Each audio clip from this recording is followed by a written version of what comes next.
ఏటూరు నాగారం వద్ద గోదావరి నది ముళ్లకట్ట వద్ద ఉధృతంగా ప్రవహిస్తోంది. ములుగు జిల్లాలో భారీ వర్షాలు కురుస్తున్న నేపథ్యంలో మంత్రి సీతక్క ముంపు ప్రాంతాల్లో పర్యటించారు. ముంపు గ్రామాల్లో పర్యటిస్తూ ప్రజలకు భరోసా కల్పించారు. పరిస్థితులు అడిగి తెలుసుకుంటూ అవసరమైన సహాయాన్ని ప్రభుత్వం అందిస్తుందని సీతక్క హామీ ఇచ్చారు.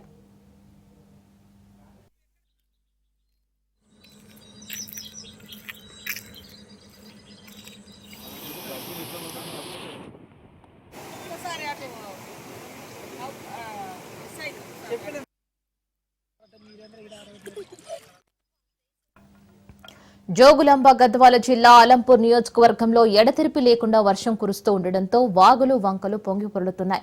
దీంతో వాహనదారులు ప్రయాణికులు తీవ్ర ఇబ్బందులు పడుతున్నారు. వాగులు ఉప్పొంగి ప్రవహిస్తూ ఉండడంతో రాకపోకలు పూర్తిగా నిలిచిపోయాయి. మరోవైపు రైల్వే అండర్ పాస్ బ్రిడ్జిలను సైతం వర్షం నీటితో నిండిపోయి ప్రయాణికులకు ఇబ్బందులు తప్పడం లేదు. 20 రోజులుగా రైల్వే అండర్ పాస్ బ్రిడ్జి వర్షపు నీళ్లలోనే నిండి ఉండడంతో ఎటూ వెళ్లలేని పరిస్థితి ఏర్పడింది.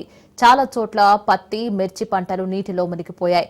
రైతులకు భారీ నష్టం వాటిల్లిందని, ఎకరాకు ఇప్పటికే 50,000 నుంచి 80,000 వరకు నష్టం వాటిల్లినట్లు ఆయా గ్రామాల రైతులు వాపోతున్నారు.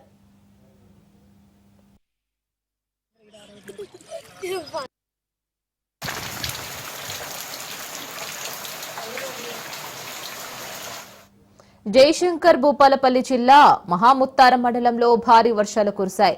కేశవపూర్, నిమ్మగూడెం మధ్య గల పెద్దవాగు ఉప్పొంగి కాజ్వేపై ప్రవహిస్తూ ఉండడంతో కాటారం, మేడారం ప్రధాన రహదారిపై రాకపోకలు నిలిచిపోయాయి.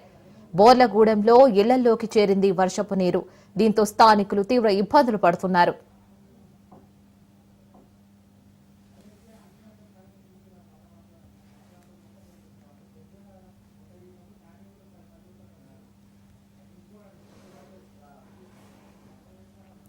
ఆదిలాబాద్ జిల్లా బోధ్ మండలంలోని పొచ్చర జలపాతానికి సందర్శకుల తాకిడి పెరిగింది. గత 2 రోజుల నుంచి కురుస్తున్న వర్షాలతో పొచ్చర జలపాతం సందర్శకులను ఆకట్టుకుంటుంది.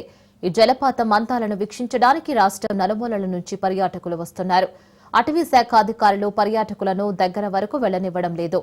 పర్యాటకులు కుటుంబ సభ్యులతో సందర్శించి జలపాత అందాలను ఆస్వాదిస్తూ ఫోటోలు దిగుతున్నారు.